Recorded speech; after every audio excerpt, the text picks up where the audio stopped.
whoa, where am I? Is that Porco Rosso? Oh my god!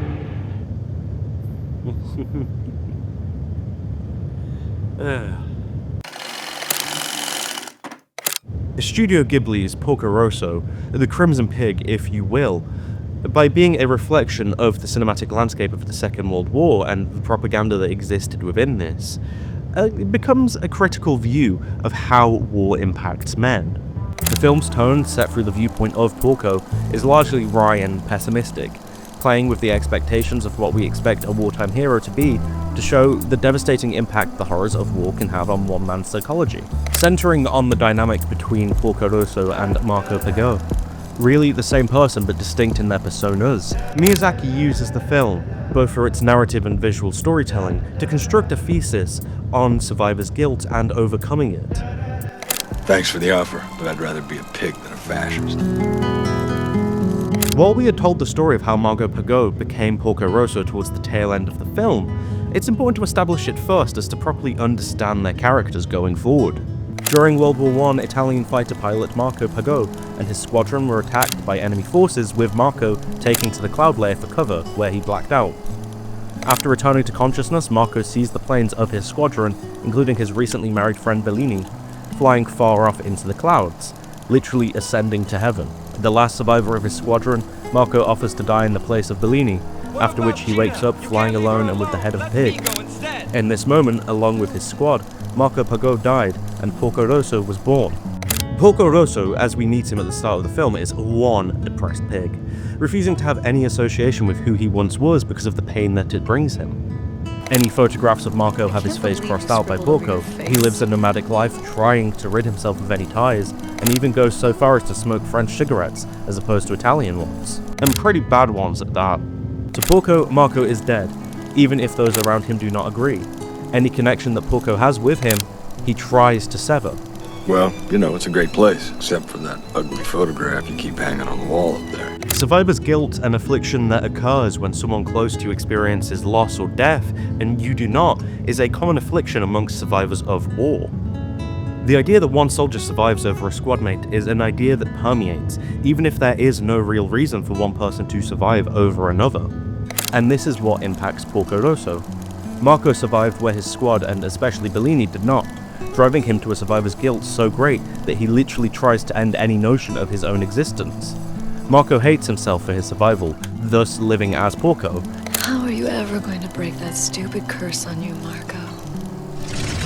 Face it, I'm a pig. While he was cursed to be Porco the Pig, that is to say cursed with survivor's guilt, he chose to remove any aspect of his former self through his own self-loathing. Porco could have continued to live as Marco had before, but decided to leave him behind due to his inability, or unwillingness, to confront his own guilt, and the hatred of Marco that comes from his survival. Marco's desire to die alongside his squad ensured that metaphorically he did die with them. The good guys were the ones who died. Or maybe I'm dead and life is a pig. As said before, Porco tries to sever any connection he had to Marco, and superficially he succeeds. He doesn't smoke Italian cigarettes, and he crossed his face out of any picture, but these are performative actions in the face of Porco's inability to let Gina, Bellini's wife, go. Porco's love for Gina is the one thing keeping him tied to his life as Marco, aligning with the constant philosophy of Miyazaki's films that love is the most powerful force. Porco's love of Gina is stronger than his hate of Marco. And it is this last remaining connection that gives hope, even if Porco does not realize it, for forgiving himself and becoming Marco again.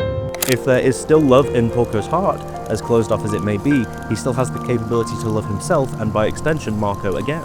It's through the character of Theo that the film utilizes this idea of love to redeem Porco, and through it let him love himself again. Theo, youthful, optimistic, and with a love for aviation, is very similar to a young Marco seen in the memories of his and Gina's flying club. But tell me what you think it takes to make a pilot great. Experience? No, it's intuition. I just knew you weren't gonna say experience. And this similarity is reflected in Porco's initial treatment of Theo. He underestimates her and her skill for her youth and being a woman, the 40s were a different time, and is reluctant to let her help and work on his plane. If Porco sees Marco in Theo, then his hatred of Marco also extends initially to Theo. but it is through taking Theo on as an apprentice of sorts that Porco begins to see and respect her past his initial perceptions of her, and with that developing a form of love for her. This culminates in his dogfight and boxing match with Curtis, done in Theo's defense, because he does genuinely care for her and her well-being. And as Porco's perception of Theo changes, so does his perception of Marco. Through learning to look past his initial perception of Theo and learning to love her, Porco can do the same with Marco. He learns to look past his thoughts on Marco, putting his hatred for him aside, to remember Marco for who he truly was, and thanks to that, learn to love him again. When Porco is fighting for Theo's honor, in a way he is also fighting for Marco's honor. You're a great kid. You know what, Theo? Seeing you makes me wish I'd never given up being human. And Porco is never seen again after this boxing match. He leaves with Curtis to distract the Italian Air Force, with Curtis remarking that Porco has changed. In the epilogue, Theo narrates that she never saw Porco again because, like Marco before him, Porco has metaphorically died. In fighting for Theo and Marco, Porco is able to let go of his self-loathing and love Marco again, lifting the curse that turned him into a pig in the first place. In learning that he can love others again, he learns to love himself again, alleviating him of his survivor's guilt and letting him live his life as Marco again.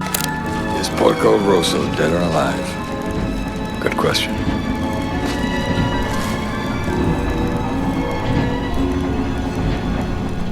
Through the dynamic between Porco and Marco, one man treated as two separate people, the film Porco Rosso can explore the idea of survivor's guilt and provide a commentary on the impact the war has on the individual soldier.